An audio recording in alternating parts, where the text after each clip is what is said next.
Ladies and gentlemen, there comes a time in every man's life when the silence in his home speaks louder than the noise of the world. He wakes up to an empty room, walks through a house filled with echoes, and sits at a table where no one waits for. The world around him is rushing forward, couples holding hands, laughter in the air, love stories unfolding before.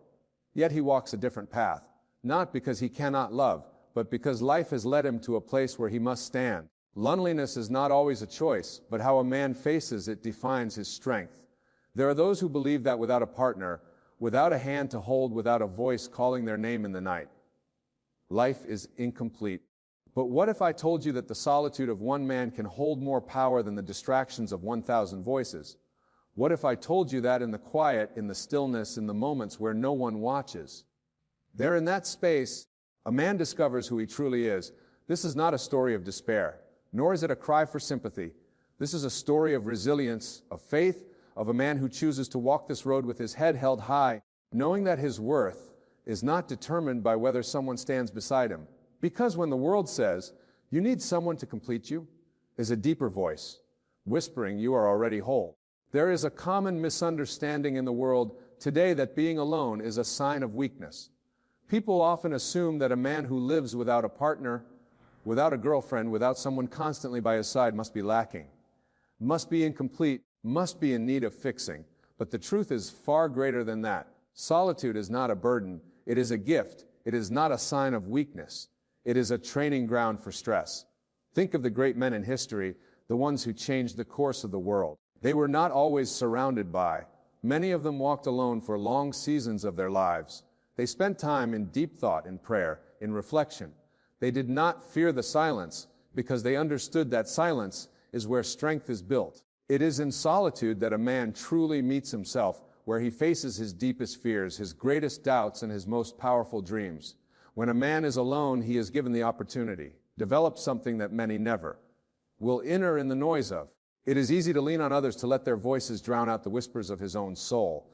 But when he walks alone, he has no choice but to. He hears his own thoughts, his own struggles, his own questions about life. And in that process, he learns to stand. He learns to be his own anchor, his own foundation, his own.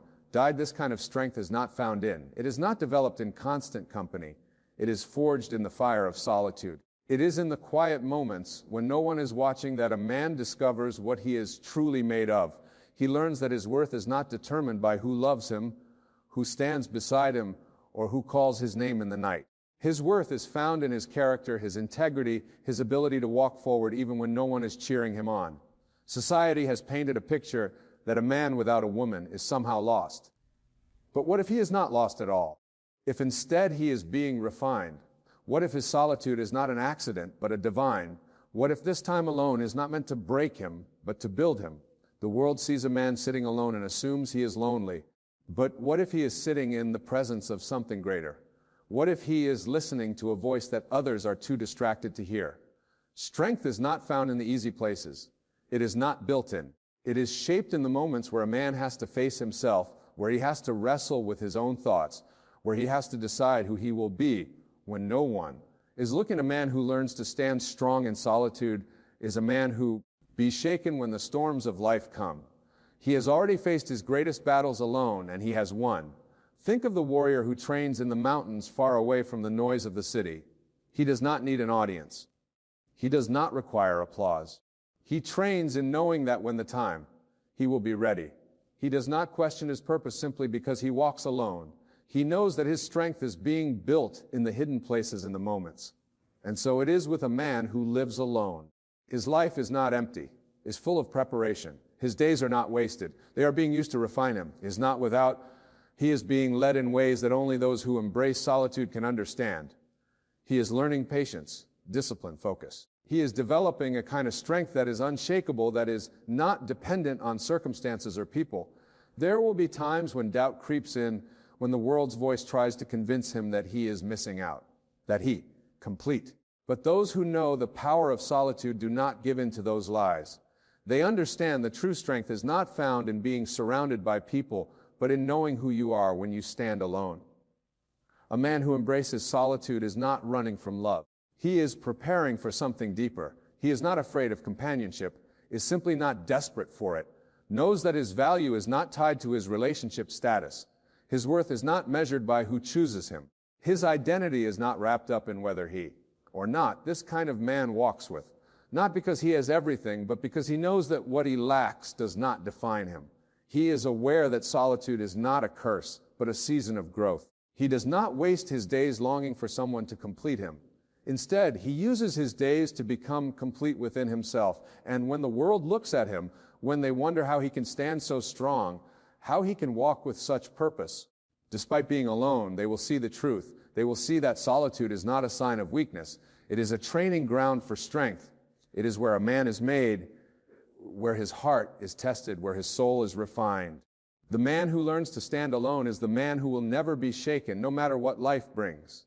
A man's worth is not defined by his relationship status, but by his purpose. This is a truth that the world often forgets. Society places so much emphasis on finding love, on being in a relationship, on having someone to call your own, that it begins to paint the picture that without a partner, a man is somehow lacking. But let me tell you, a man's worth is not tied to whether or not he has someone standing beside him. His value is not determined by whether he is in a relationship or whether he walks this journey alone. His worth is found in something far greater, his purpose. Purpose is what gives a man meaning, is what drives him forward. It is what makes him wake up each morning with determination in his heart. A man who has a purpose is never truly alone, because his mission in life fills his soul in ways that no human companionship ever could. When a man understands his purpose, he does not waste his time searching for validation from others. He does not measure his worth by who loves him or who chooses him. Instead, he stands firm in the knowledge that his life has meaning beyond relationships, beyond emotions, beyond fleeting moments of affection. At history, the greatest men who have ever walked this earth were not defined by whether or not they had a girlfriend, a wife, or a romantic partner. They were defined by what they accomplished, by what they stood for, by what they gave to the world. Impact was not measured by the relationships they had, but by the purpose that burned within them. They were driven by something greater than personal happiness. They were driven by a mission, a calling, a reason for existing that went beyond themselves. A man who knows his purpose does not crumble under the weight of loneliness. He does not feel incomplete simply because he is not in a relationship. Instead, he uses this time, this season of solitude, to build himself, to refine his skills, to grow stronger in his faith, in his knowledge, in his ability to contribute to the world. He does not waste his days longing for someone to complete him because he knows that he is already whole. He does not seek a relationship out of desperation, but out of abundance, knowing that when the time is right, love will not be something he needs, but something he can give. The world will try to tell him. It will tell him that a man without a woman is somehow broken, that he is missing out on life, that he is incomplete. But a man who understands his purpose does not listen to the noise of he listens to something deeper. He listens to the calling that was placed in his heart long before he ever thought about relationships. He knows that his value does not come from romance, but from what he was created to do. Purpose gives a man strength. It gives him direction. It gives him a reason to wake up every day and fight for something bigger than himself. A man without purpose will always feel lost, even if he is surrounded by love, but a man with purpose will never feel empty, even if he walks alone. That is the difference. That is what sets apart the men who make a difference from the men who simply exist. Think of the warrior who trains in. He does not train so that he can impress someone, does not fight so that he can gain approval. He fights because it is his calling, is his purpose, knows that the battle is coming and he prepares for it. Whether or not anyone sees him, his strength is not dependent on applause. His worth is not tied to who recognizes him. He is driven by something deeper, something unshakable. And so it is with a man who understands his purpose. Does not seek validation from he does not measure his worth by the number of people who love him. He knows that his life is meant for something greater. He knows that he was not placed on this earth simply to be shipped, but to fulfill a mission, to make an impact, to leave a legacy. A man who chases purpose over validation is a man who be broken. He does not crumble under loneliness because he knows he is never truly alone. He does not seek love out of desperation because he is already fulfilled. His worth is not determined by whether or not someone chooses him because he has already chosen himself, And when the world looks at him, when they wonder how he can walk with such confidence, how he can stand so strong even without a partner, will see the truth. They will see that his strength does not come from who is beside him, but from the fire that burns within him. They will see that his worth is not found in his relationship status, but in the purpose that drives him forward. A man who knows his purpose is a man who is truly unstoppable.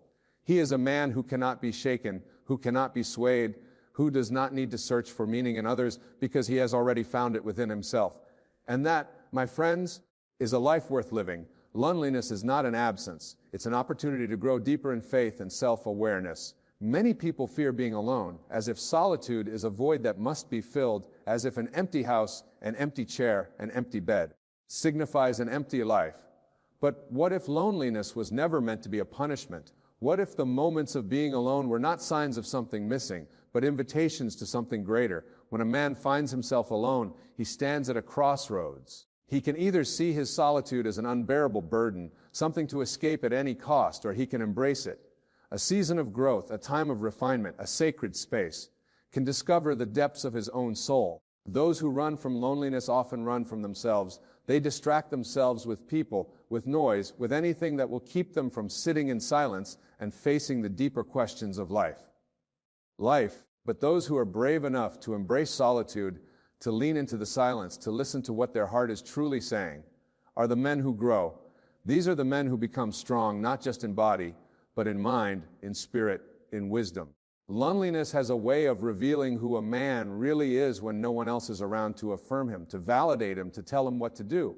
He is left with nothing but himself, and in that space he must decide who he, without the influence of a relationship, without the expectations of others shaping his identity, he has the rare opportunity to strip away everything false and come face to face with his true self.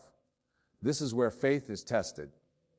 When a man is alone, he can no longer rely on the comfort of another person's presence to keep him stable.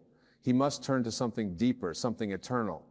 He must find his grounding in faith, in a belief that he is not truly alone, that there is a greater purpose behind his solitude. It is in these moments that he learns to trust, to listen, to seek something beyond the physical world. Some of the greatest men in history have walked through long seasons of solitude. They withdrew from the world not because they were weak, but because they understood the true strength is built in the quiet places.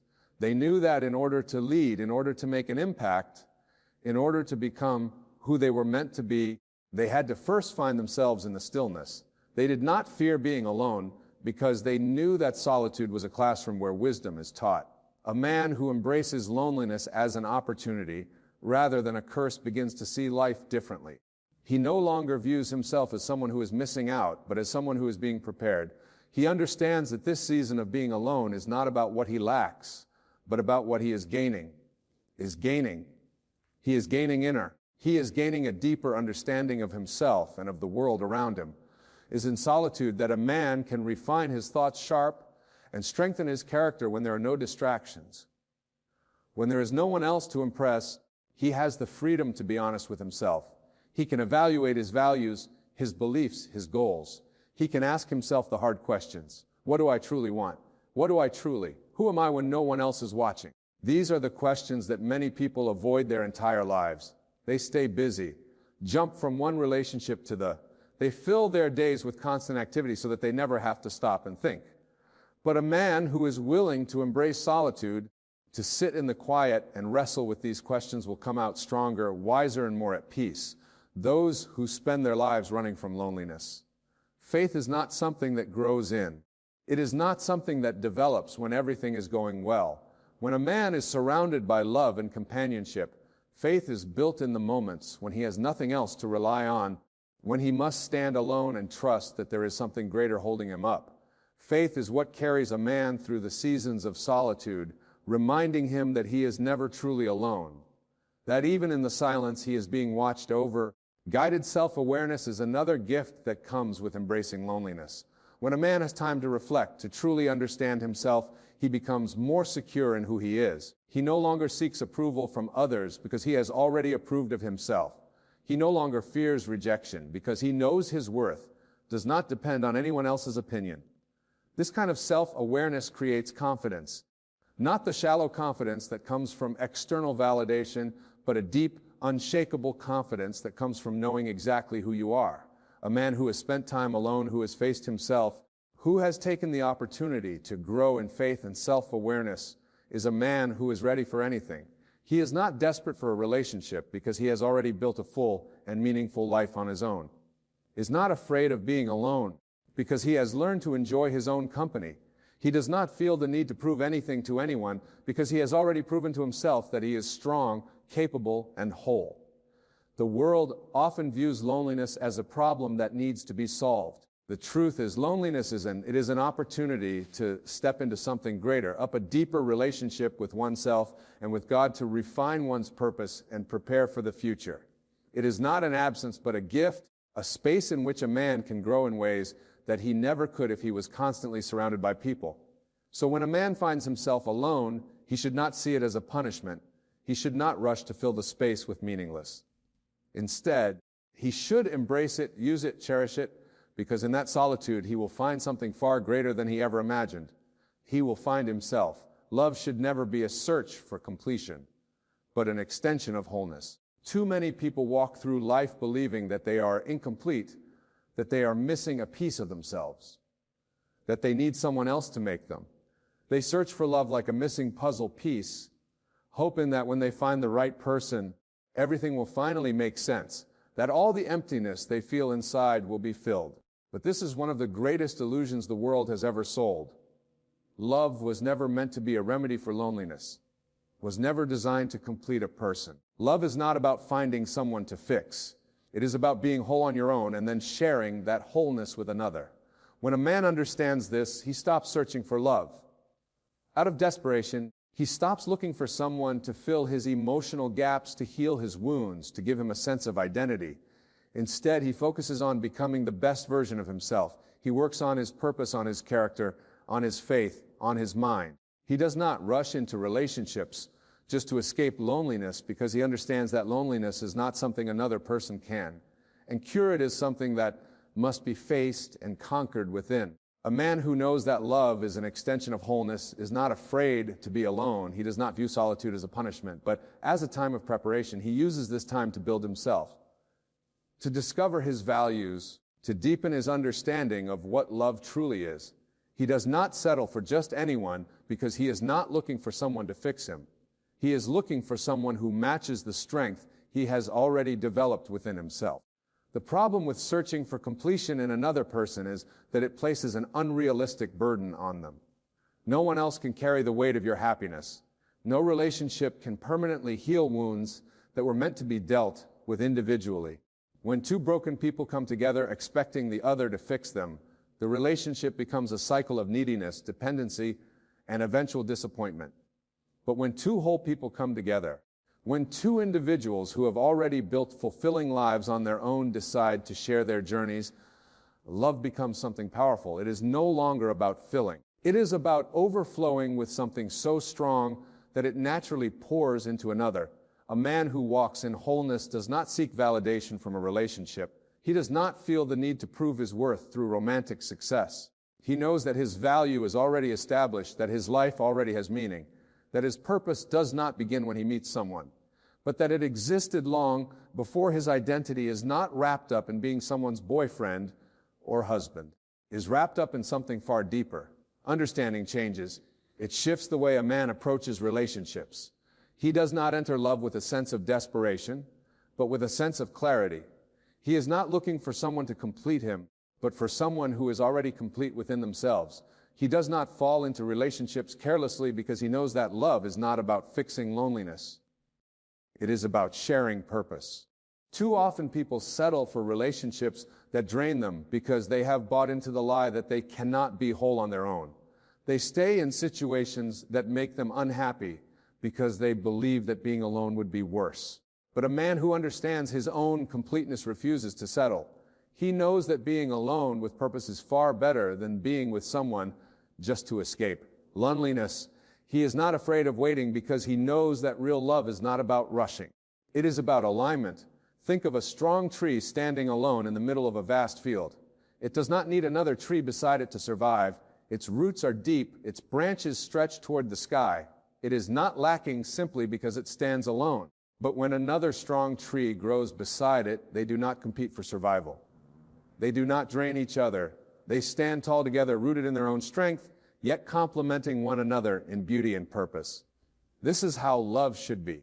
Not two people trying to hold each other up because they cannot stand on their own, but two individuals who are already whole, already strong, already full of life, choosing to grow side by side. A man who understands this does not chase love out of fear. He does not settle for relationships that distract him from his purpose. He does not lower his standards just to avoid being alone. Instead, he spends his time building himself, working on his dreams, developing his character. He waits not because he is afraid of love, but because he values it too much to enter it carelessly. And when the right person comes along, he does not love them because he needs them, loves them because he chooses them. He does not cling to them out of fear of being alone. He walks beside them in strength, knowing that their love is not a crutch, but a shared journey. A man who knows he is whole is not threatened by solitude. He does not see singleness as a failure. He does not measure his worth by whether or not he has a romantic partner. He understands that love is not something to desperately seek, but something that flows naturally when the time is right. This kind of man is rare. He does not jump from one relationship to the next, looking for someone to fill a void. He does not fear being single because he knows that his value does not decrease just because he is walking this path alone. He moves through life with confidence, knowing that if love comes, it will be in addition to his already full life, not the foundation of it. When they wonder why he is not desperate for a relationship, when they ask why he is content even in solitude, they will see the truth. They will see that he is not waiting for someone to complete him, is already whole, already strong, already living a life of purpose. And if love comes, it will not be because he needed it to. It will be because he was already thriving and he found someone who was doing the same love for him. Will not be a desperate search for completion, but a powerful extension of the wholeness he has already built within himself. A man's peace should never be dependent on another person. In a world that constantly pushes the idea that happiness comes from being with someone, that a relationship is the key to fulfillment, it takes true strength to stand alone and say, my peace does not depend on anyone but me. Many people place the weight of their inner peace on the shoulders of another person, expecting someone else to bring them happiness, to fix their emotional struggles, to calm their storms. But a man who understands his own worth, who has built his life on a foundation stronger than fleeting emotions, knows that his peace is something internal, something that no one else can give or take away, is not found in another person. It is found within. A man who relies on others for his emotional stability will always be at the mercy of their actions. If they love him, he is happy. If they leave him, he is broken. If they approve of him, he feels valuable. If they reject him, he feels worthless. Is not peace. This is dependency. And a man who lives in dependency can never truly be free. Peace is unshakable. It is not built on relationships, emotions, or circumstances. It is built on a foundation that remains steady even when everything around it changes. A man who has found true peace within himself is not shaken by loneliness. He does not rush into relationships just to avoid being alone. He does not seek validation from others because he has already validated himself. Does not need to be in a relationship to feel secure, because his security comes from something much deeper. Connection. This kind of peace is rare, but it is powerful. It allows a man to walk through life with confidence, knowing that no matter what happens, he will remain standing. This is not to say that love and companionship are not beautiful things. They are. But they should never be the foundation of a man's peace. A relationship should add to his life, not be the thing that holds it together. Too often, people enter relationships expecting them to bring stability, only to find that when the relationship struggles, their entire life falls apart. A man who has built his peace from within does not experience this. He enjoys love when it comes, but he does not depend on it for survival. If a relationship ends, he does not crumble because his foundation was never built on another person. It was built on something much stronger. When a man finds peace within himself, he no longer feels the need to prove anything to anyone. He does not chase approval, does not beg for attention, does not live in fear of being alone. He is content with his own company. He enjoys solitude not because he is antisocial, but because he understands the value of being at peace with himself. He does not need constant validation to feel worthy because he has already determined his worth. The world does not understand this kind of man. It looks at him and wonders why he is not desperate for love. He is not constantly searching for someone to complete him. It does not understand how a man can be happy, confident, and fulfilled without a romantic relationship. But the truth is, this kind of man has discovered something that many never will. He has discovered that real peace is not found in another person, but in knowing who you are and being completely secure in that knowledge. This kind of peace makes a man powerful. It makes him unbreakable. It allows him to walk through life with his head high, not because he is arrogant, but because he knows that nothing outside of him can destroy what he has built. He does not live in fear of being abandoned because he has never abandoned himself. He does not fear rejection because he has already accepted himself. A man who has mastered his own peace is the kind of man who does not need to chase love because love will find him. There is something deeply attractive about a man who is secure, who does not need a relationship to feel valuable, who carries himself with confidence. When love does come, it comes as a choice, not as a need. He does not enter relationships out of fear of being alone, but out of a genuine desire to share his life with someone. Too many people spend their lives running from themselves.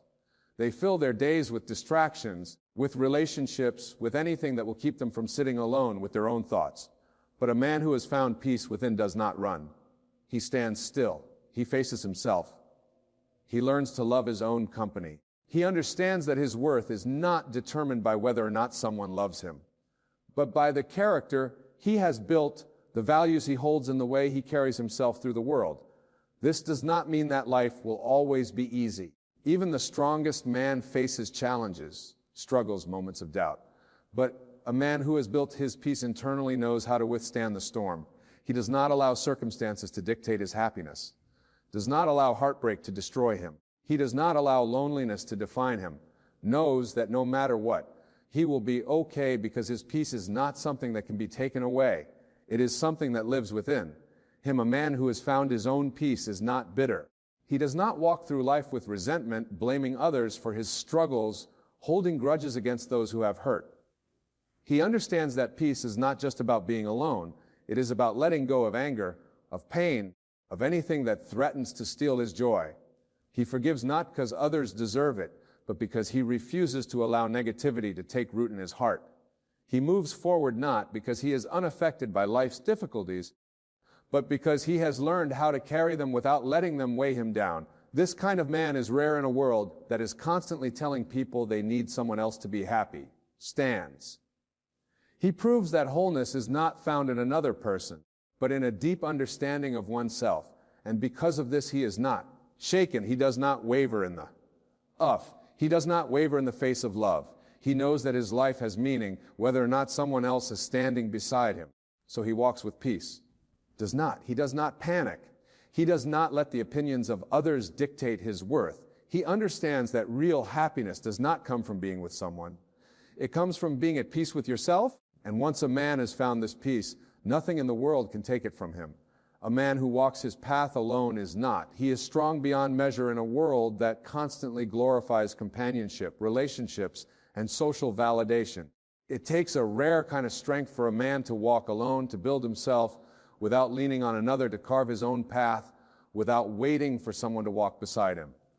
This is not the walk of a man who has failed to find love, but the walk of a man who refuses to settle for anything less than his purpose. There is a misconception in society that being alone is a sign of failure, that a man without a partner is somehow incomplete. That solitude is a punishment rather than a privilege. But a man who understands his worth knows that solitude is not a curse. It is a gift. It is a space where he can grow without distraction, where he can sharpen his mind, where he can become exactly who he was meant to be. A man who chooses to walk alone is not doing so because he has no other choice, but because he values the journey, to walk with intent. This kind of man is not afraid of silence. He does not fear the empty spaces where others rush to fill the void with temporary distractions. He embraces these moments, knowing that in the quiet he hears himself the loudest. He does not need the noise of the world to define him. Because he has already defined himself, he does not require constant validation because he has already determined his own worth. A man who walks alone is not distracted by the expectations of others. He does not chase love out of desperation, does not measure his success by whether or not he has someone by his side. Instead, he measures his success by the depth of his character, by the impact of his work, by the strength of his convictions. He knows that a man's worth is not determined by his relationship status, but by the integrity of his soul. When a man walks alone, he is forced to rely on his own strength. There is no one else to pick him up when he falls, one else to reassure him when he doubts himself, no one else to push him forward when the road becomes difficult.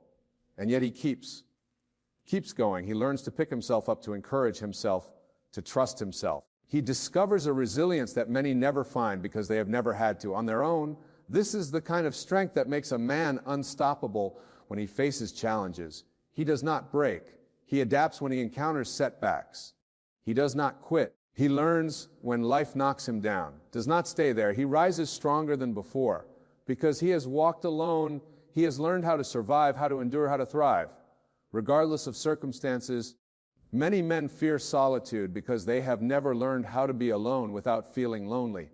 They associate being single with being undesirable, as if their worth is dependent on someone choosing them. But a man who has embraced his own journey knows that his value is not tied to another person's presence.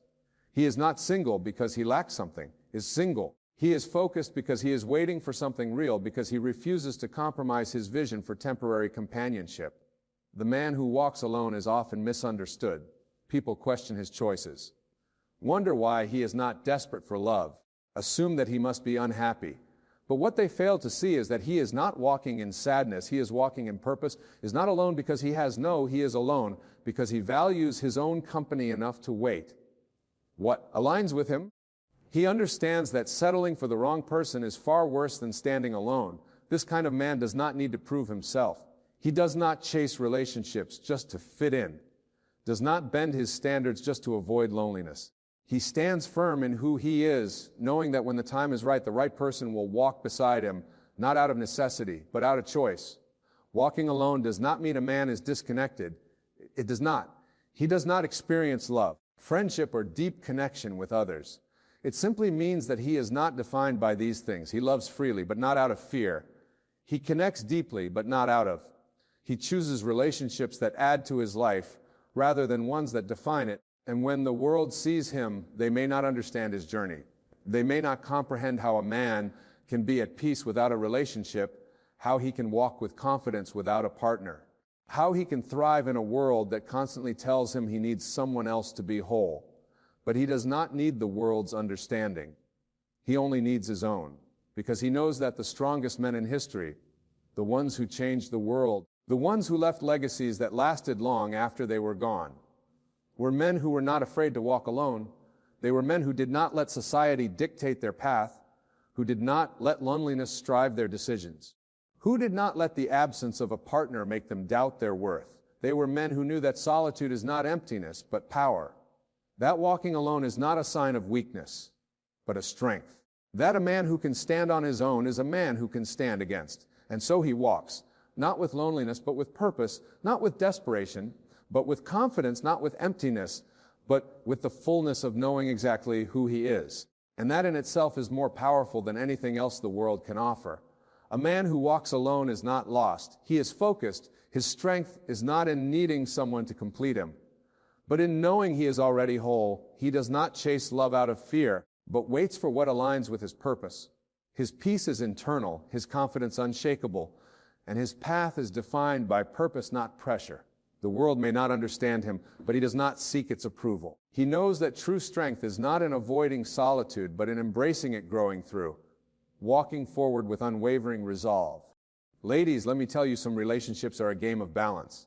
Now, I'm not saying you should keep secrets, but there are some things a woman just shouldn't lay all out on the table. Why? Because men and women think differently, and some things are better left unsaid.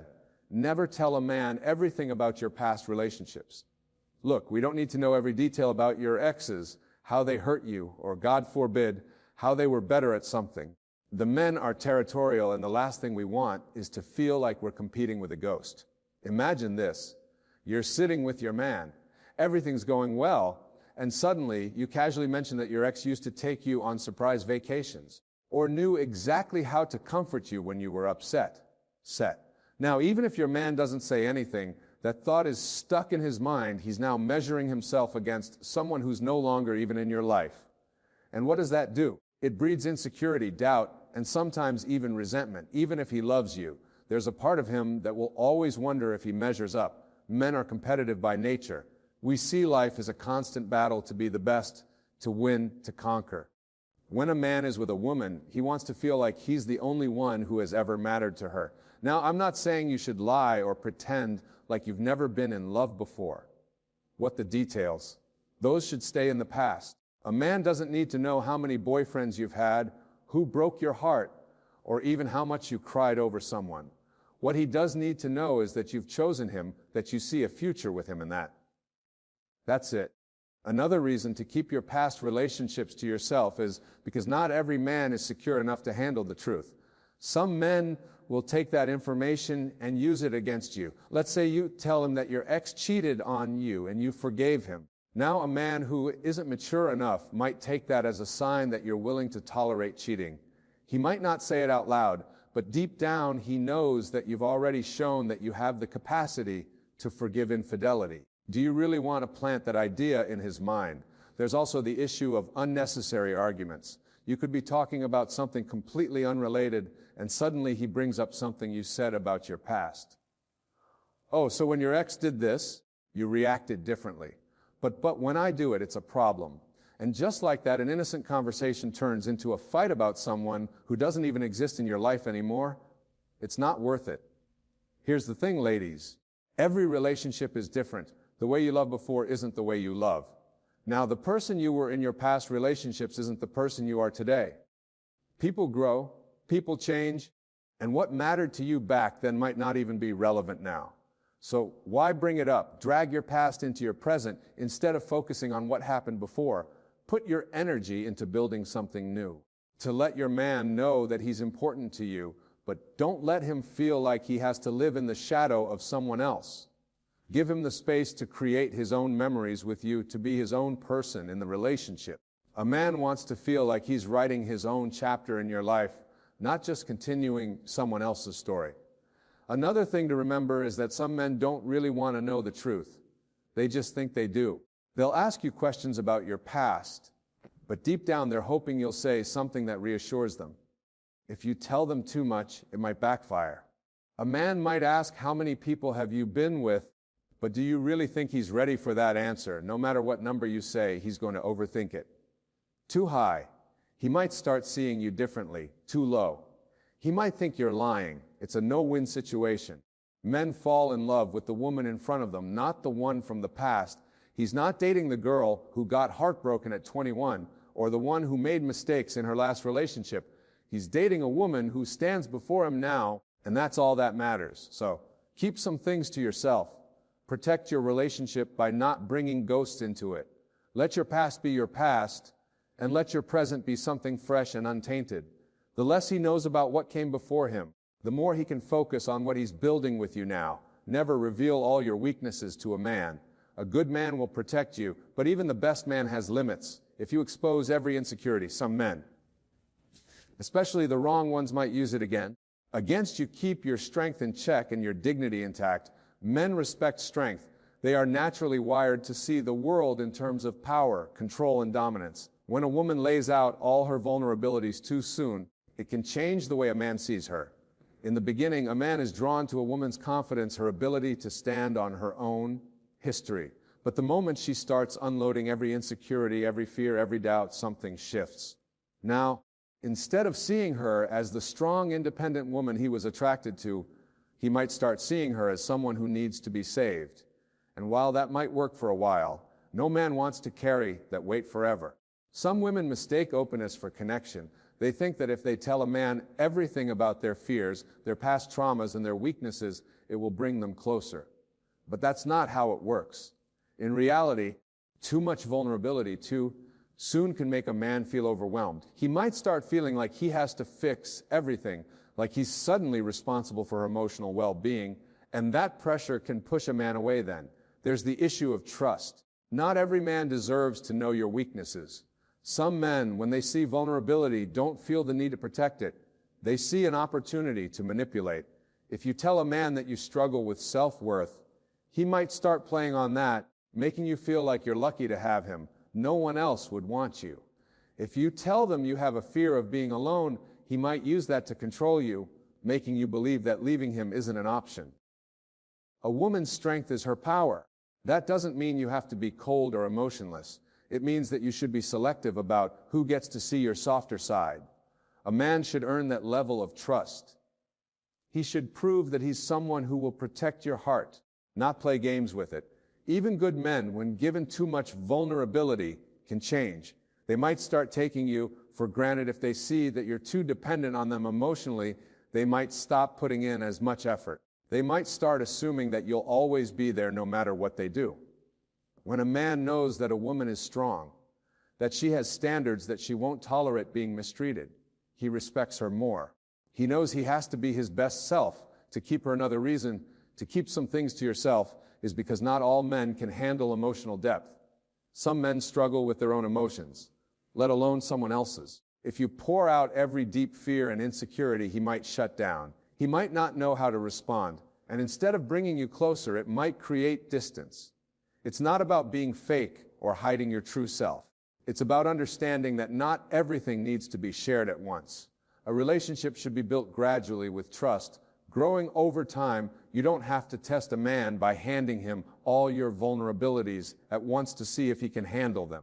Let him show you through his actions that he's worthy of that level of trust. Men are drawn to women who have an air of mystery. They like to feel like they are uncovering new layers over time. If you lay everything out too soon, you take away that intrigue. A woman who knows how to hold back just a little keeps a man interested. She keeps him wanting to know more, to earn his place in her life. There's also a difference between sharing your emotions and being emotionally dependent.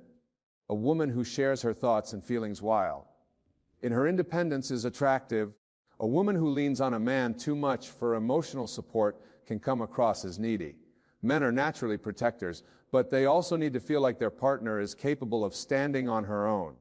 They don't want to feel like they have to be the source of all their woman's happiness. Think about the strongest women you know. They don't reveal everything. They carry themselves with confidence, with a sense of self that isn't easily shaken. They don't let every little fear or insecurity define them. Don't give a man the power to break them because they keep some things for themselves. Some women think that love means complete transparency, that if a man truly loves them, he should know everything. But love is also about respect, and respect is built through strength. A woman who respects herself doesn't expose every wound, every scar, every doubt right away. She gives a man the best version of herself and lets him earn the rest. Time when a man knows that you are strong, that you don't need him to fix you. He values you more. He sees you as a partner, not as someone who needs saving. He respects your ability to handle life's challenges without crumbling. That kind of respect creates a deeper bond than vulnerability ever could. Women should never feel ashamed of their emotions, but they should also understand the power of holding back. Not every fear needs to be spoken. Not every insecurity needs to be laid bare. Something should be kept private, not because you're hiding, but because you are protecting your own strength. A man who truly loves you will take the time to understand you even without knowing every single detail of your weaknesses. He will see your strength, your confidence, and that is what will make him stay. Ladies, your financial details are not for full disclosure.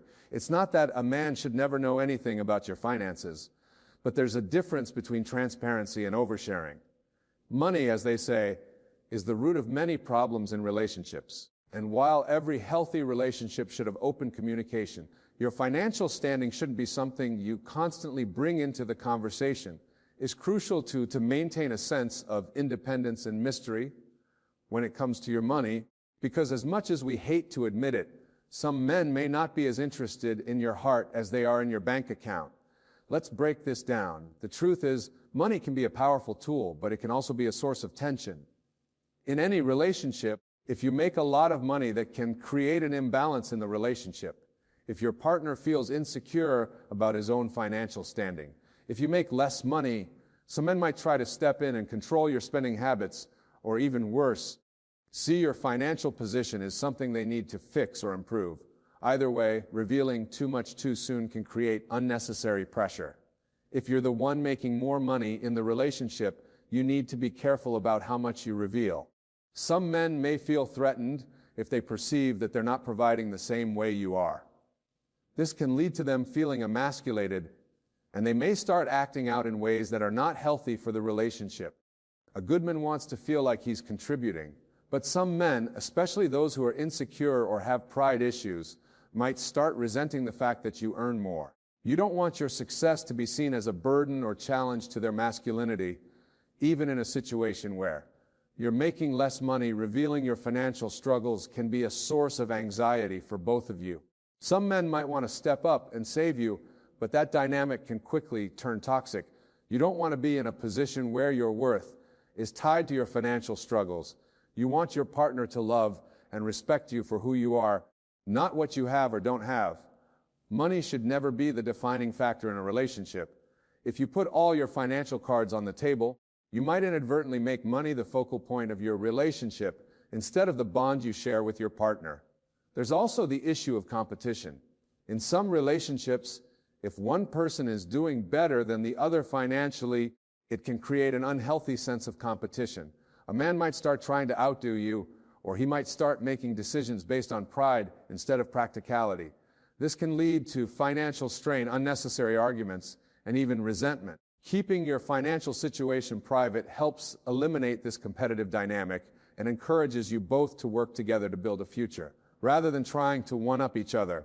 A great relationship is built on trust, respect, and mutual support. When you start bringing money into the mix too much, you risk shifting the focus away from what really matters: emotional connection, shared values, and it's important that both parties in a relationship are able to contribute without feeling like they're being judged based on their financial status. When your partner knows too much about your financial situation, it can lead to feelings of inadequacy, guilt, or even resentment. The key here is balance. You don't want to hide everything from your partner, but you also don't want to lay it all out too soon. Over time, as the relationship deepens and trust builds, you can have more open conversations about your financial goals and obligations. But in the early stages, the last thing you want to do is let money dictate the dynamic of your relationship. You want your partner to love you for who you are, and not because of how much money you have or don't have. Let's also talk about financial independence. Financial independence is one of the most attractive qualities a person can have in a relationship. When you can handle your own finances, pay your own bills, and make your own decisions, you become a partner, not someone who relies on the other person for validation or support. There's power in financial independence because it gives you the ability to choose your partner for who they are, not because you need them to take care of you. A woman who is financially independent doesn't just bring her partner into her life.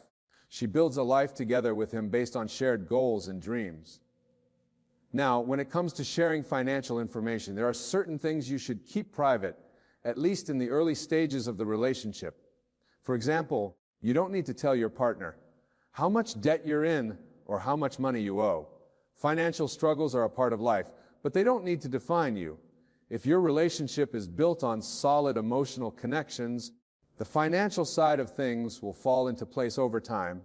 You can discuss financial matters once you've established trust in a deeper connection.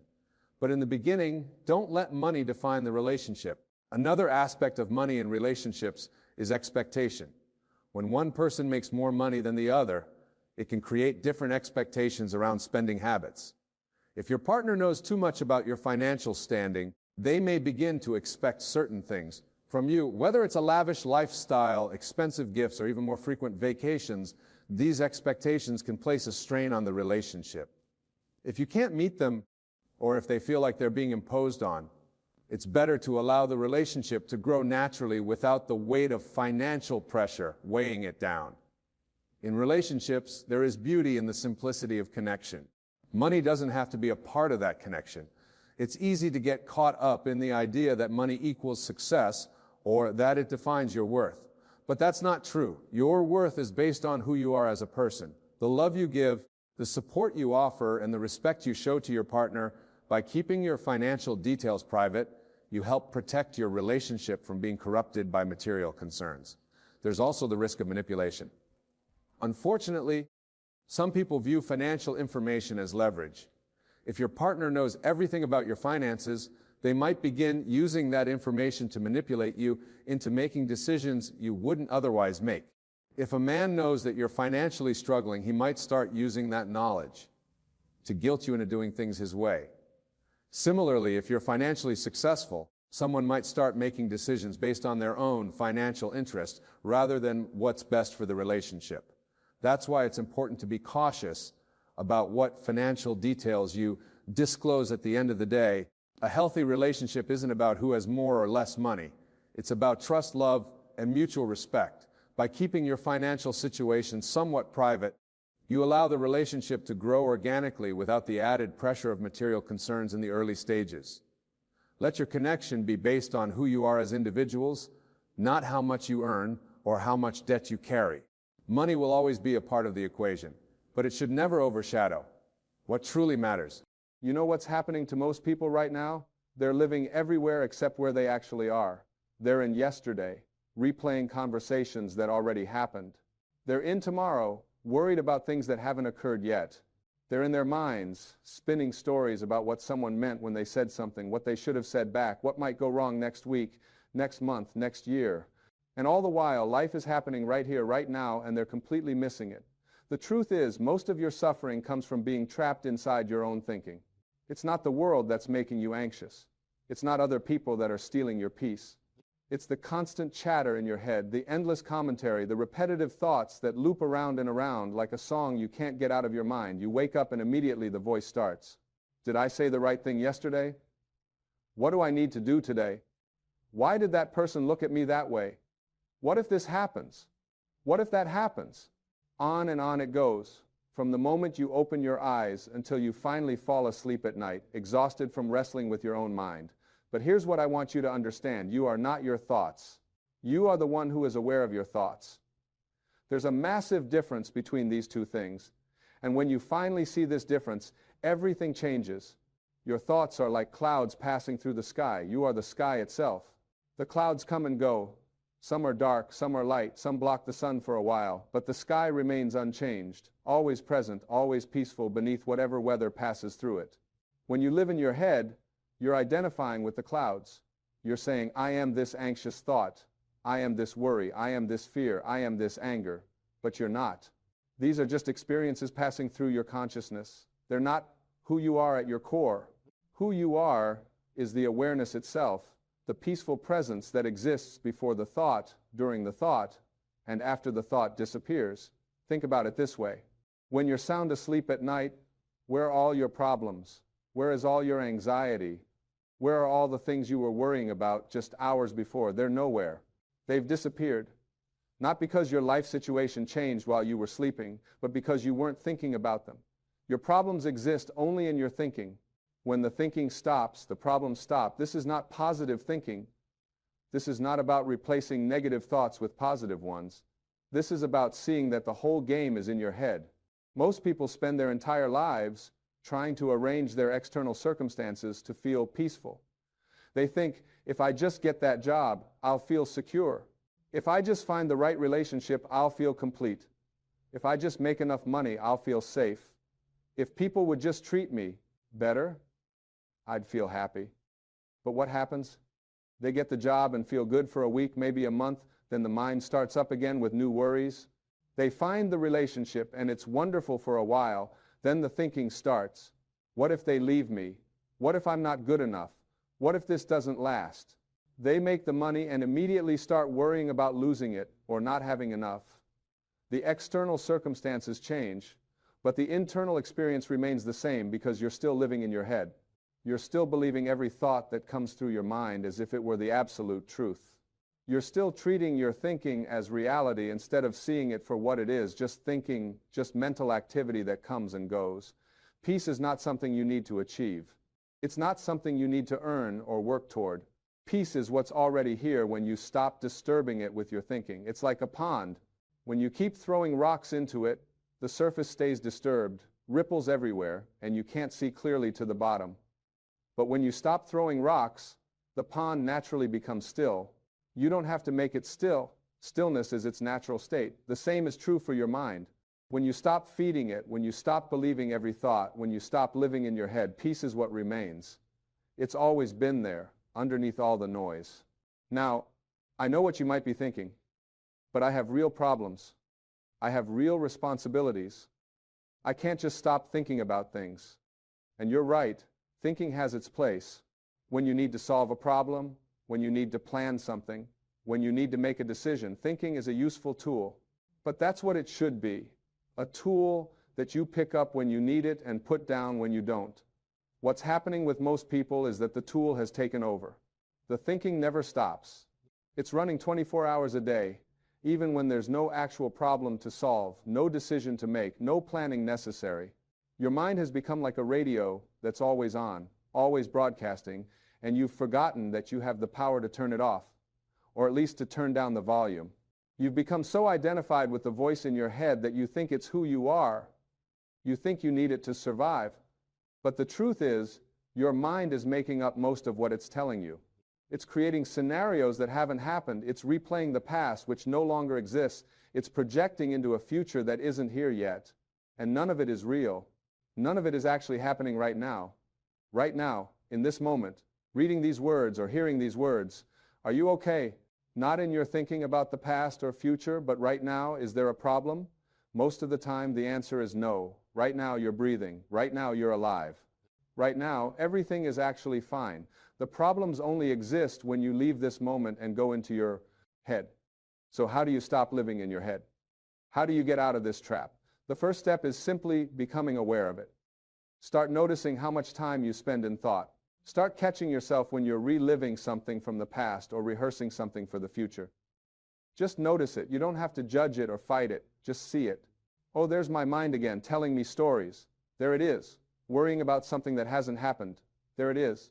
Replaying that conversation from 3 days ago for the 100th time. When you start to notice your thinking, you automatically create a little bit of space between you and your thoughts. You're no longer completely lost in them. You're beginning to see them as objects, as things that are happening, rather than being the thing itself. This space is everything. In that space, you have a choice. You can either continue to believe the thought and follow it down whatever rabbit hole it wants to take you, or you can simply let it pass by like a cloud in the sky. Here's what I want you to understand. Your thoughts don't require your belief. They don't require your attention. They don't require your agreement. They're just going to keep coming. That's what minds do. They produce thoughts like your heart produces heartbeats. But you don't have to believe every thought that appears in your mind any more than you have to agree with every opinion someone shares with you. Just because a thought shows up doesn't mean it's true. Just because your mind says something doesn't mean you have to listen to it. The more you practice this, the more you'll start to see that most of your thoughts are repetitive. Your mind tells you the same stories over and over again, the same worries, the same fears, the same doubts, the same resentments. It's like a broken record playing the same songs on repeat. And once you see this, once you really see how repetitive and unnecessary most of your thinking is, you'll naturally start to pay less attention to it. You wouldn't watch the same movie every day for years, would you? Yet, that's exactly what you're doing with your thoughts. When you stop living in your head, when you stop giving all your attention to the constant stream of thinking, something remarkable happens. You start to notice what's actually here. You start to experience life directly instead of through the filter of your thoughts. You notice the warmth of the sun on your skin. You hear the birds singing. You taste your food. You see the expressions on people's faces. You feel your own breath moving in and out of your body. You experience the simple miracle of being alive, right here, right now. This is where peace lives. Not in having everything figured out, not in controlling every aspect of your life, not in making sure nothing bad ever happens. Peace lives in this moment when you're not thinking about it, when you're not analyzing it, when you're not judging it or wishing it were different. Peace is the natural state of simply being present without the commentary. Now, your mind is going to resist this. Your ego doesn't want you to be peaceful. Your ego wants you to keep thinking, because thinking is how it maintains its existence. The ego is nothing but a collection of thoughts about who you are. It's your self-image, your identity, all the stories you tell yourself about yourself. I'm the kind of person who worries. I'm not good at relationships. I always mess things up. I need to be perfect. People don't respect me. I'm not enough. These thoughts create a sense of a separate self, an individual who needs to protect itself, prove itself, defend itself, improve itself.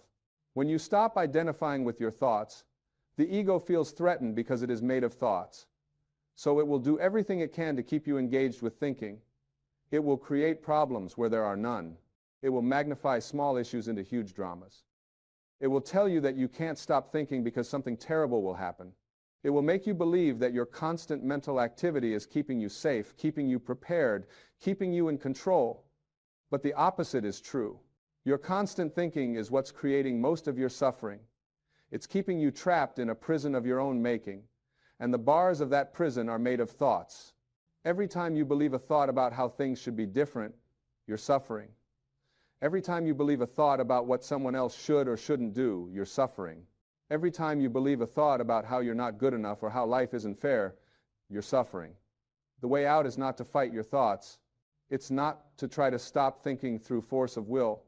That's just more thinking, more mental activity. The way out is to simply stop believing your thoughts, to see them as what they are, mental events, passing phenomena, temporary visitors in your consciousness. You don't have to make them go away.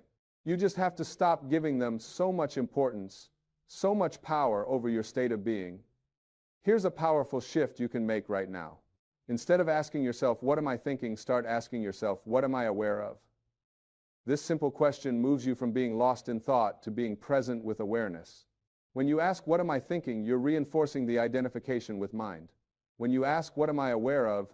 You're recognizing yourself as the awareness, not the thoughts. Try it right now. What are you aware of? Maybe you're aware of these words.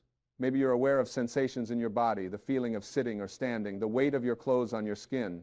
Maybe you're aware of sounds around you, the hum of traffic, voices, the wind, silence. Maybe you're aware of your breathing, the natural rhythm of air moving in and out. All of these things are happening right now, in this moment, and they're real. They're not stories. They're not interpretations. They're direct experiences of reality. This is life. This is what's actually happening, and it's completely okay. It's completely enough. You don't need to be anywhere else or anyone else or have anything else to be okay right now. The only thing that makes you think otherwise is your thinking. The only thing that makes you feel like something is missing or wrong is the story your mind is telling you. Most people have become addicted to their thinking. They're addicted to the drama, the stories, the problems, the constant mental stimulation. They've forgotten how to just be. They've forgotten how to exist without constantly commenting on their existence. They fill every quiet moment with thought, with distraction, with mental noise. They can't sit quietly for 5 minutes without getting restless, without reaching for their phone, without needing to do something, anything, to avoid the simple experience of being present. But that restlessness is not a problem with the present moment. It's a problem with your relationship to the present moment. It's the mind's addiction to activity, its fear of stillness, its discomfort with peace. Because in peace, in stillness, the mind has nothing to do. And if the mind has nothing to do, you might start to see that you don't need it as much as you thought you did. You might start to experience yourself as something more than just a thinking machine. When you were a child, you knew how to be present. You could sit and watch an ant crawl across the ground for half an hour, completely absorbed, completely there. You could lie on your back and watch the clouds without needing to name them or figure them out or worry about what they meant. You could play with simple things and be completely content. What happened to that capacity? Your mind developed. You learned language. You learned to think. You learned to worry about what others think. You learned to compare yourself to others. You learned to plan and analyze and judge and interpret everything. You gained a powerful tool, but you lost something essential. You lost your natural state of presence, your natural state of peace. And now you're spending your whole life trying to get it back through achieving and acquiring and arranging your life just right. But you can't think your way back to peace. You have to stop thinking your way out of it. This doesn't mean you become passive. It doesn't mean you stop taking action in your life. It doesn't mean you don't care about anything. It means you take action from a place of presence instead of from a place of anxious thinking. It means you respond to what's actually in front of you instead of reacting to the stories in your head. It means you care about things without needing to control every outcome. There's a huge difference between thinking that serves you and thinking that runs your life. Strategic thinking, creative thinking, practical thinking, these all have their place. But repetitive thinking, anxious thinking, judgmental thinking, this kind of thinking just creates suffering. And most of your thinking falls into this second category. Most of your thinking is just noise. When you stop living in your head, you'll find that you actually think more clearly when you need to. When you're not constantly exhausted from mental chatter, when you're present and peaceful, and then a situation arises that requires thought, your mind is fresh, it's clear. It can think much more effectively because it's not cluttered with all the junk that accumulates from constant thinking. It's like the difference between a computer that has 1,000 programs running in the background and one that's clean and efficient. The cluttered computer is slow, it freezes, it crashes. The clean computer runs smoothly and responds quickly when you need it. Your mind works the same way. When you're not running all these background programs of worry and judgment and replay and rehearsal, your mind is available to actually serve you when you need it. Living in your head also affects your relationships in profound ways. When you're lost in thought, you're not really present with the people in your life. You might be physically there, but mentally you're somewhere else. You're thinking about what you're going to say next instead of listening. You're interpreting what they mean instead of hearing what they're actually saying. You're comparing them to others or to your expectations. You're thinking about the past with them or worrying about the future. And all of this creates distance, creates misunderstanding, creates conflict. When you stop living in your head, you become truly available to others. You can listen without planning your response. You can see them without the filter of your judgments and interpretations. You can connect with them in the present moment instead of relating to them through your stories about who they are or who they should be. This transforms relationships.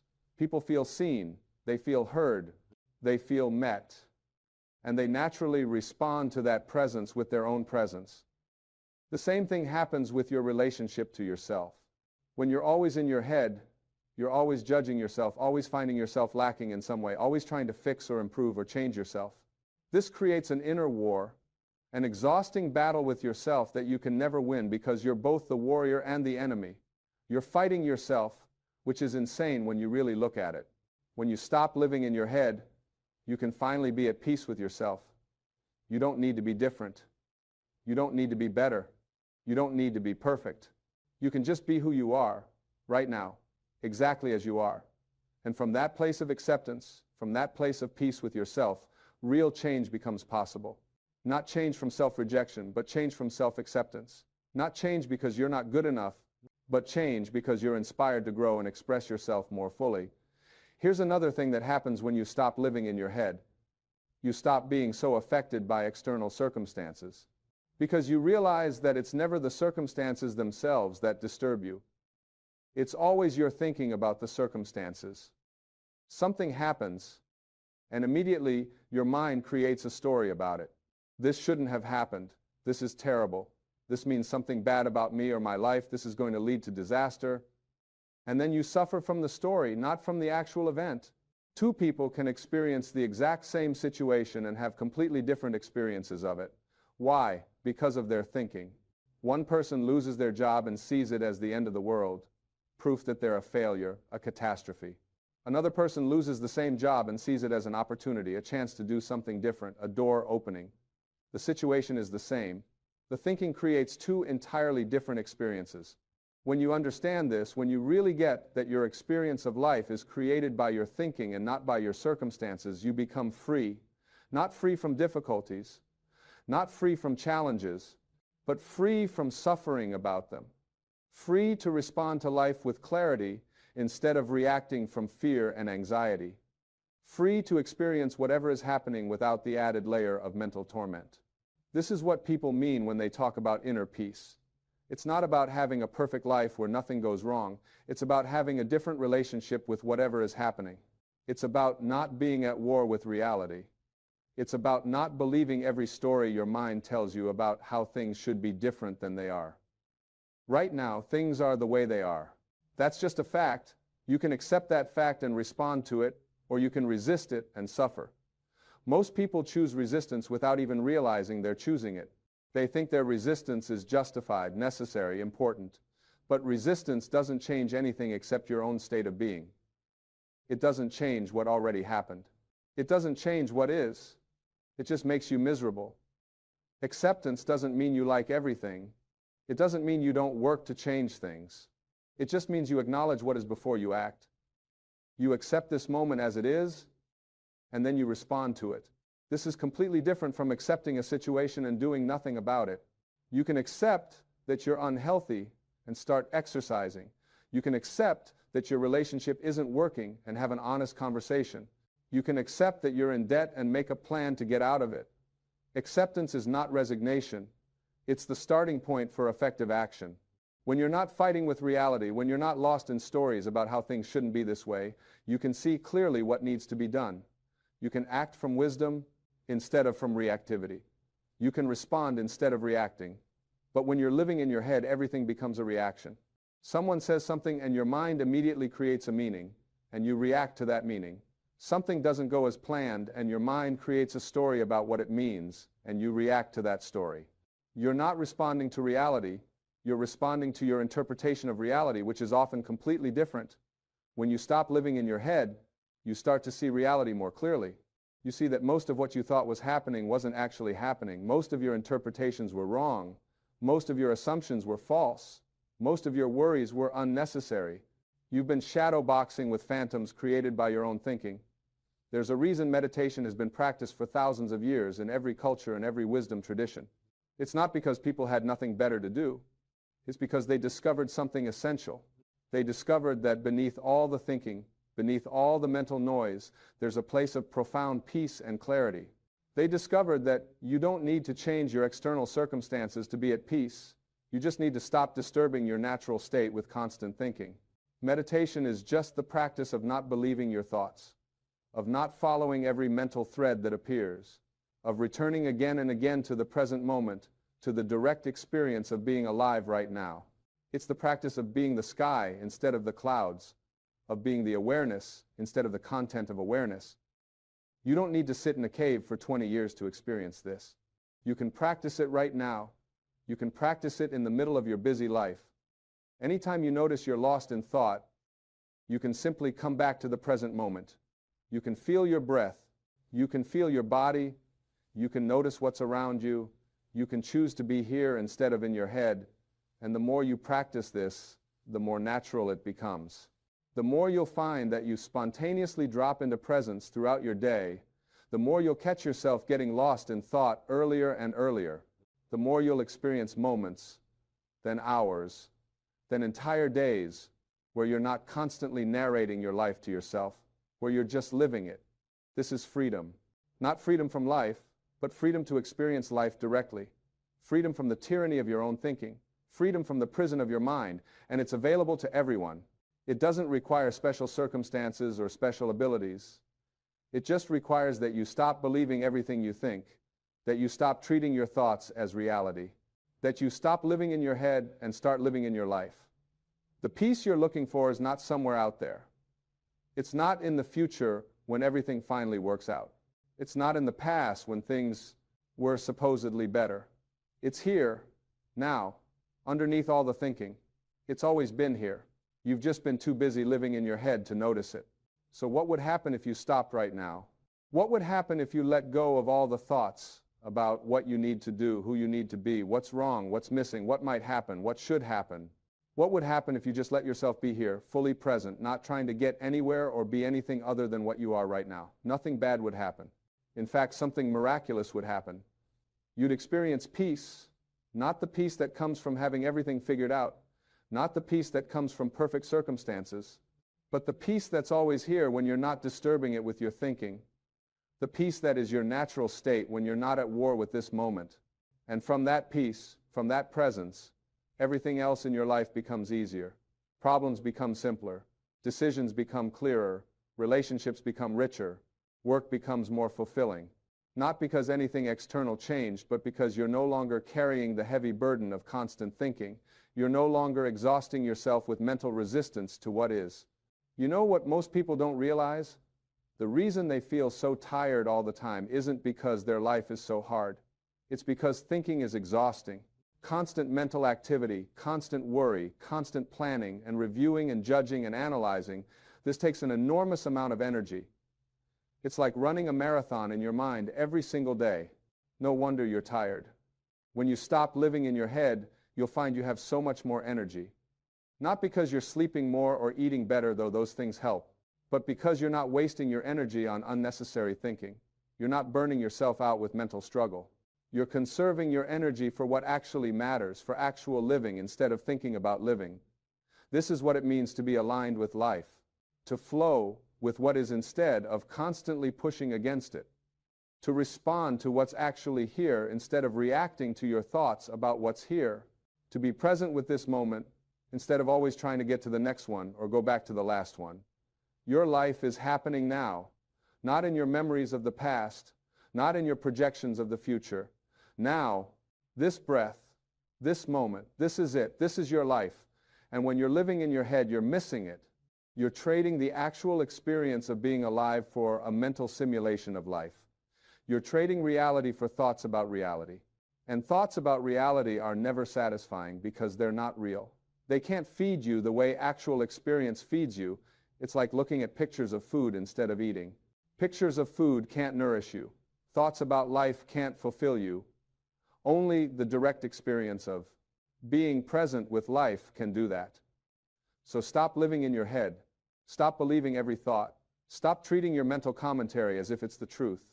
Stop giving your attention to the endless stream of thinking that wants to pull you away from this moment. Stop postponing your life until some imaginary future when everything is perfect. Start being here. Start noticing what's actually happening right now. Start experiencing the miracle of your own existence. Start feeling the peace that's always been here, waiting for you to stop disturbing it with your thinking. Life becomes peaceful when you finally stop living in your head, not because everything becomes perfect, but because you stop demanding that everything be perfect. You stop resisting what is. You stop fighting with reality. You stop exhausting yourself with constant thinking. And in that space, in that stillness, you find what you've been looking for all along, not in the future, not in different circumstances, not in being someone other than who you are. Right here, right now, in the simple, profound experience of being present with life as it is. This is the invitation. This is the possibility. This is available to you right now, not later, not when you figure everything out, not when you become enlightened or perfect or have it all together. Now, in this moment, you can stop living in your head and start living in your life. The choice is yours. You can continue to believe every thought, follow every worry, replay every regret, rehearse every anxiety, or you can see through the whole game. You can recognize that you are not your thoughts. You are the awareness in which thoughts appear, and from that recognition, from that place of presence, peace is inevitable. It's not something you have to create or achieve or earn. It's what you are when you stop disturbing it. It's what remains when the thinking settles. It's what's here right now, underneath all the noise, waiting for you to notice it. So, notice it, be it, live from it, and watch as your entire experience of life transforms, not because life changed, but because you stopped living in your head and finally came home to the present moment, where peace has always been, where life has always been, where you have always been. This is the end of suffering, not the end of challenges, not the end of difficulties, but the end of mental torment, the end of the constant battle with yourself and with life, the end of living in a prison made of thoughts, and the beginning of something else entirely, the beginning of presence, the beginning of peace, the beginning of really truly living instead of just thinking about living. This is possible for you right now, in this moment. When you finally stop living in your head, life becomes peaceful again. Not someday, not eventually, now. Right now, in this very moment, someone is thinking about you. Someone is waking up to the truth of who you really are. They're seeing past the masks, past the walls, past all the things you thought you needed to hide. And here's what I want you to understand. They're not seeing your flaws. They're not focusing on your mistakes. They're seeing your light. They're recognizing something magnificent in you that perhaps you haven't even recognized in yourself yet. You see, we spend so much of our lives worried about what people think of us. We wake up in the morning and we put on our armor. We rehearse our conversations. We try to control how others perceive us. We edit ourselves. We diminish ourselves. We make ourselves smaller because somewhere along the way someone told us that who we are isn't quite enough. But here's the truth that will set you free. You were never meant to be anyone other than exactly who you are. Think about this for a moment. There are over 8 billion people on this planet, and not one of them has your exact combination of experiences, talents, perspectives, and gifts. Not one. You are literally a once-in-all-of-eternity event. The universe will never again create another you. So, when you're trying to be like someone else, when you're dimming your light to make others comfortable, when you're hiding your true self because you're afraid of judgment, you're actually depriving the world of something it desperately needs. You're withholding your gift, and right now someone is waking up to that gift. Maybe it's someone you've known for years, and suddenly they're seeing you with new eyes. Maybe it's someone new who's just entered your life and they can see clearly what you've been too close to recognize. Maybe it's someone who's been taking you for granted, and life has shown them what it would be like without you. Whoever it is, they're having a moment of clarity about you, and that clarity is going to change things. But here's what I really want you to hear. The most important person who needs to wake up about you is you, because you can't attract what you don't believe you deserve. You can't receive love if you don't love yourself. You can't be appreciated by others in the way you deserve if you don't first appreciate yourself. Everything in your external world is a reflection of your internal world. When you change the way you look at yourself, the way others look at you will change too. So many of us are walking around with an outdated story about ourselves. We're operating from a script that was written years ago, maybe decades ago, by people who didn't even know us. Maybe it was a parent who was struggling with their own issues. Maybe it was a teacher who had a bad day. Maybe it was a relationship that ended badly. And we took those moments, those judgments, those rejections, and we made them mean something about our worth. We created an identity around them. But those stories aren't true. They never were. You are not the sum of other people's opinions. You are not defined by your past mistakes. You are not limited by what didn't work out before. Every single moment is a new opportunity to choose differently, to think differently, to be different. You are not a fixed entity. You are a constantly evolving expression of infinite potential. When someone wakes up about you, what they're really doing is seeing past the false self you've been projecting and recognizing the real you underneath. They're seeing the kindness in your heart that you try to protect. They're noticing the strength you've developed through your struggles. They're appreciating the unique way you see the world. They're valuing the contribution you make just by being yourself. And this is happening right now. While you're listening to these words, someone's mind is turning toward you with appreciation, with respect, with love, with admiration. They're realizing they haven't told you how much you matter. They're recognizing they took you for granted. They're understanding, maybe for the first time, how rare and valuable you truly are. But let me tell you something else. Even if no one else ever wakes up about you, even if you never receive the recognition you deserve from the outside world, you still have an obligation to wake up about yourself. Because your worth is not determined by whether others see it. Your value is inherent. It exists whether anyone acknowledges it or not. You are worthy because you exist, not because of what you do or what you achieve or who validates you. This is one of the hardest lessons we have to learn. We've been conditioned to seek approval from external sources. We've been taught that our value comes from our accomplishments, our appearance, our status, our relationships. But all of that is temporary. All of that can change. All of that is outside of your control. The only thing that's permanent, the only thing that's truly yours, is your essential nature, your spirit, your authentic self.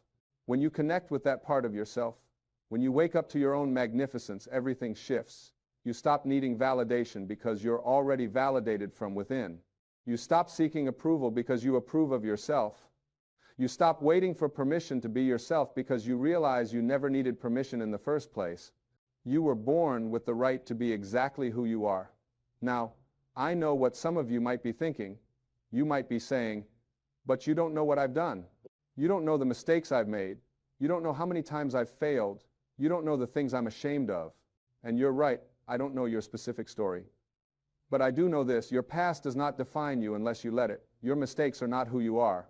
They're what you did at a moment in time when you didn't know better, when you were hurt, when you were confused, when you were disconnected from your true self. Forgiveness isn't just about letting others off the hook. It's about freeing yourself from the prison of the past. It's about recognizing that you did the best you could with the awareness you had at the time. And now you have more awareness. Now you know better. Now you can choose differently. That's not weakness. That's growth. That's evolution. That's being human. Someone waking up about you right now is seeing this growth. They're recognizing how far you've come. They're noticing the changes you've made, even the ones you think are too small to matter. They're seeing your effort, your commitment, your resilience. They're understanding that who you are today is not who you were yesterday, and who you'll be tomorrow is still being created. And this person who's waking up about you, they might express it, or they might not. They might tell you how they feel, or they might keep it to themselves. But the energy of their awakening is already affecting your life. You might feel it as a subtle shift in how they interact with you. You might notice they're more attentive, more caring, more present, or you might not notice anything at all on the surface, but something has changed in the invisible realm where all real change happens first. Because here's what most people don't understand. Everything is energy first before it becomes form. Every relationship, every opportunity, every change in your life begins as an energetic shift. Someone thinking about you differently is already creating a different reality. Someone appreciating you is already sending that appreciation out into the universe, and the universe responds to that frequency. This is why it's so important to monitor what you think about yourself.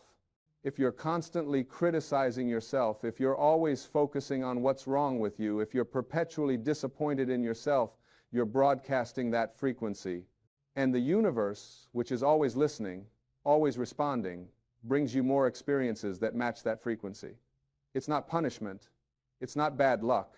It's just the law of attraction working perfectly, giving you more of whatever you're focused on.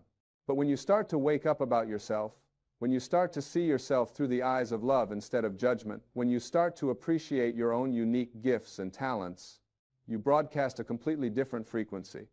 And then the universe brings you people who see you that way too. It brings you opportunities that match your new self-concept. It brings you experiences that reflect your new understanding of who you are. This is not magical thinking. This is spiritual law. Like attracts like. What you put out comes back to you. As within, so without. These aren't just nice sayings. They're descriptions of how reality actually works. Your external world is a mirror of your internal world. Always has been, always will be. So when someone is waking up about you right now, see it as confirmation that you're waking up about yourself. See it as evidence that the work you're doing on yourself, the healing you're doing, the growing you're doing, is working. See it as a sign that you're on the right path, that you're becoming more aligned with your true self, that you're letting go of the false beliefs that have held you back. And if you're not seeing this evidence yet in your external world, don't worry. Don't lose faith. Don't give up. The lag time between internal change and external manifestation is different for everyone. Sometimes it happens quickly. Sometimes it takes longer, but it always happens eventually if you stay consistent with your new way of thinking and being. You don't have to be perfect. You don't have to have it all figured out. You don't have to be completely healed or completely awakened. You just have to be willing. Willing to see yourself differently, willing to question the old stories, willing to try a new approach, willing to be kind to yourself, willing to believe that maybe, just maybe, you're more wonderful than you've been giving yourself credit for. And here's something beautiful. When you wake up about yourself, you naturally start waking up about others too. You start seeing the light in them. You start recognizing their struggles and their strengths. You start having more compassion, more understanding, more love. Because when you're not so busy defending and protecting your false self, when you're not so consumed with your own insecurities and fears, you have space to really see other people. This is how healing spreads. This is how love multiplies. This is how the world changes. One person wakes up about themselves, then they help others wake up, and those people help others, and it ripples out in ways we can't even measure. Your awakening matters. Your healing matters. Your decision to see yourself truthfully and lovingly matters more than you know. Right now, someone is waking up about you, but the question is, are you waking up about you? Are you ready to let go of the old story? Are you ready to stop believing the lies? Are you ready to see yourself as you truly are, magnificent, worthy, deserving, capable, powerful, lovable, exactly as you are right now? You don't have to wait until you lose weight. You don't have to wait until you make more money. You don't have to wait until you find the right relationship or get the right job or achieve the right status. You can decide right now, in this moment, to wake up about yourself. You can choose right now to see yourself through the eyes of truth instead of the eyes of fear. And when you do that, something miraculous happens. The people around you start to reflect that new understanding back to you. They start treating you differently because you're treating yourself differently. They start respecting you more because you respect yourself more. They start loving you more openly because you're loving yourself more openly. Not because they've changed, but because you have. Not because they suddenly became better people, but because you're no longer settling for less than you deserve. This is personal power. Not the kind that tries to control others or manipulate situations.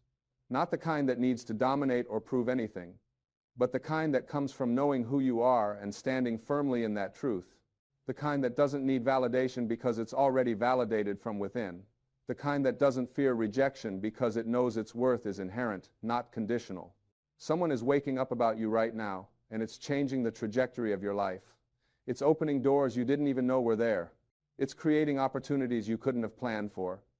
It's bringing you connections you couldn't have forced. Because when someone sees you truly, when they recognize your value, when they appreciate your authentic self, they want to support you, help you, collaborate with you, love you, be near you. But remember, their awakening about you is really a mirror of your own awakening about yourself. They can only see in you what you're ready to be seen. They can only appreciate in you what you're willing to own. They can only love in you what you're no longer hiding. So the real work, the important work, is your internal work. It's your decision to see yourself clearly. It's your choice to love yourself fully. It's your commitment to being authentically yourself.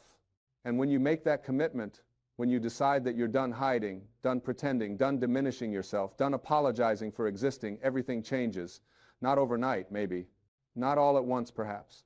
But steadily, surely, inevitably. Because you've aligned yourself with truth, and truth always prevails. You've aligned yourself with love, and love always wins. You've aligned yourself with your authentic self, and authenticity always attracts what's meant for you. So many people are waiting for the right time, waiting for the right circumstances, waiting until they feel ready, waiting until they're sure.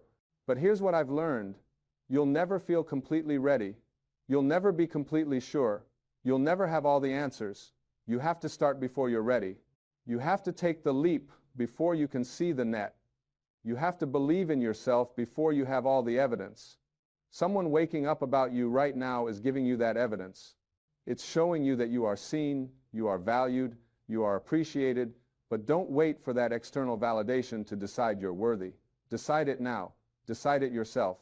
Give yourself the validation you've been waiting for. Give yourself the approval you've been seeking. Give yourself the love you've been wanting. Because here's the truth. You can't receive from others what you're not willing to give yourself. If you don't value yourself, other people's validation will never feel like enough. If you don't love yourself, other people's love will never fill the void. If you don't believe in yourself, other people's belief will never convince you. The only lasting source of worthiness is the one that comes from within. This doesn't mean you don't need people. We're social beings. We're meant to connect, to love, to support each other. But it means you don't need them to complete you. You're already complete. They're not filling a void. They're celebrating what's already there. They're not making you worthy. They're recognizing the worthiness that already exists. When you understand this, relationships become so much richer. Love becomes so much freer. Connection becomes so much more authentic. Because you're not coming from a place of need. You're coming from a place of wholeness. You're not trying to get something. You're trying to share something. You're not looking to be saved. You're looking to co-create. Someone waking up about you right now is seeing this shift in you. They're noticing that you're different. You're more centered. You're more confident. You're more peaceful. You're more yourself. And it's attractive. Not in a superficial way, but in a real, substantial, meaningful way. Because authenticity is magnetic. Self-love is attractive. Inner peace is powerful. And the more you cultivate these qualities within yourself, the more you'll attract people who appreciate them. You'll stop attracting people who need you to be small so they can feel big. You'll stop attracting people who need you to be broken so they can feel like the fixer. You'll stop attracting people who need you to doubt yourself so they can control you. Instead, you'll attract people who celebrate your growth, support your healing, and encourage your authenticity. This is what happens when you wake up about yourself. Your whole world rearranges itself to match your new understanding. People who can't resonate with the new you will naturally fall away. Not because you're rejecting them, but because there's no longer a vibrational match. And new people will come in, people who match where you are now, people who can meet you at this new level of awareness and authenticity. Don't mourn the relationships that end when you change. Bless them and release them. They served a purpose. They taught you something. They were part of your path, but now you're on a different part of the path, and you need different companions. Trust that the right people will show up at the right time. They always do when you're being true to yourself. Someone waking up about you right now might be one of those new people, or it might be someone who's been in your life all along but is finally ready to see you clearly. Either way, it's happening because you're ready for it. It's happening because you've done the work. It's happening because you've raised your frequency. It's happening because you've decided you're worth it, and you are worth it. You're worth the effort it takes to heal. You're worth the courage it takes to change. You're worth the discomfort of growth. You're worth the risk of being authentic. You're worth the vulnerability of being seen. You're worth the patience of waiting for what's right instead of settling for what's available. You're worth all of it and more. When you really get this, when you really understand your worth at the cellular level, you stop tolerating things that diminish you. You stop accepting treatment that disrespects you. You stop staying in situations that drain you, not from a place of arrogance or superiority, but from a place of self-honoring.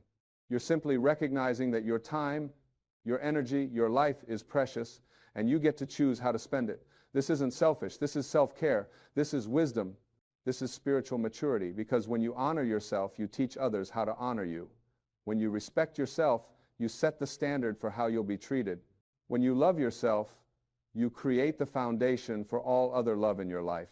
Someone waking up about you right now is learning this lesson through you. They're seeing how you've changed, how you've grown, how you've started honoring yourself, and it's teaching them something. Maybe it's showing them what's possible. Maybe it's inspiring them to do their own work. Maybe it's holding up a mirror to where they've been taking you for granted.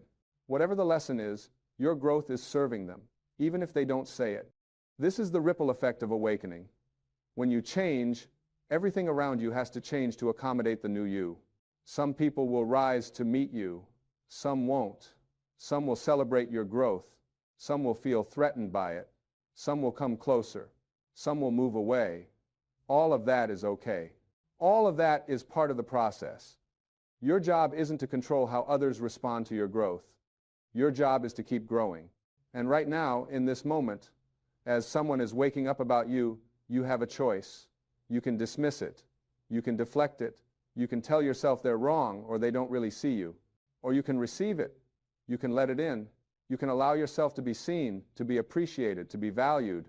You can let it be evidence that you're on the right path, that your work is paying off, that you're becoming who you were always meant to be. Receiving is just as important as giving. In fact, your ability to receive determines how much good can flow into your life. If you deflect compliments, if you dismiss appreciation, if you reject love, you're literally pushing away the very things you say you want. You have to be willing to receive. You have to be willing to let people see you. You have to be willing to believe that maybe, just maybe, they're right about you. This takes practice, especially if you're used to being invisible, to playing small, to deflecting attention. But it gets easier. The more you do it, the more natural it becomes. You start to realize that letting people appreciate you isn't arrogant. It's generous. You're allowing them the joy of giving. You're allowing them to see beauty. You're allowing them to express love. You're giving them a gift by receiving their gift. Someone is waking up about you right now, and they want to tell you, they want to show you. They want you to know how much you matter, how much you've impacted them, how much they value you. Will you let them? Will you receive it? Will you let it nourish you? Or will you brush it off, minimize it, tell yourself they don't mean it? Your response to their awakening matters, not because it affects your worth, but because it affects your experience of life. If you can't receive love, appreciation, and recognition when it comes, you'll always feel starved no matter how much people offer. But if you can open yourself to receive, if you can let it in, if you can say thank you and actually feel it, you'll feel nourished, you'll feel seen, you'll feel connected. And that feeling, that experience of being truly seen and valued, will reinforce your new understanding of yourself. It will strengthen your self-love. It will confirm your worthiness. Not because you need their validation, but because it aligns with what you now know to be true about yourself. It's an echo of your own inner knowing reflected back to you through another person. This is the dance of relationships. We're all mirrors for each other. We're all reflecting back various aspects of each other.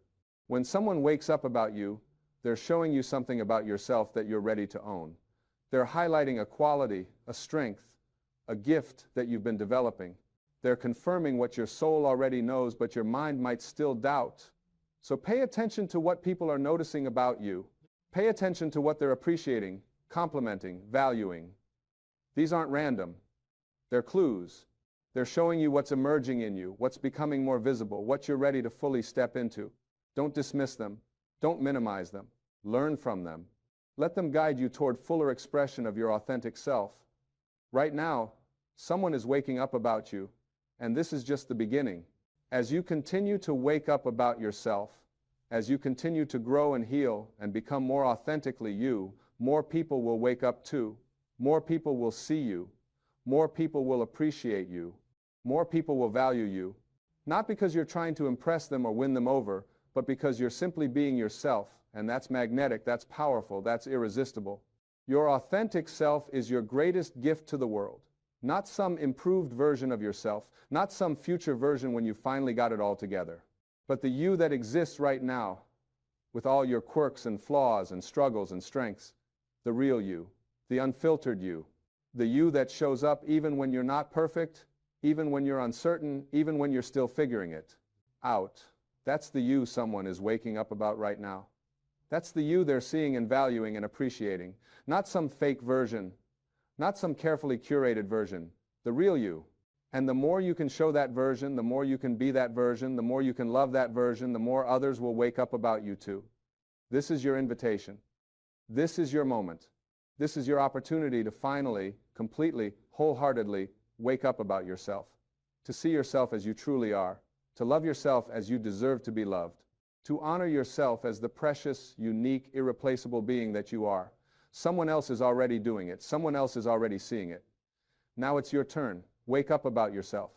The world is waiting for the real you.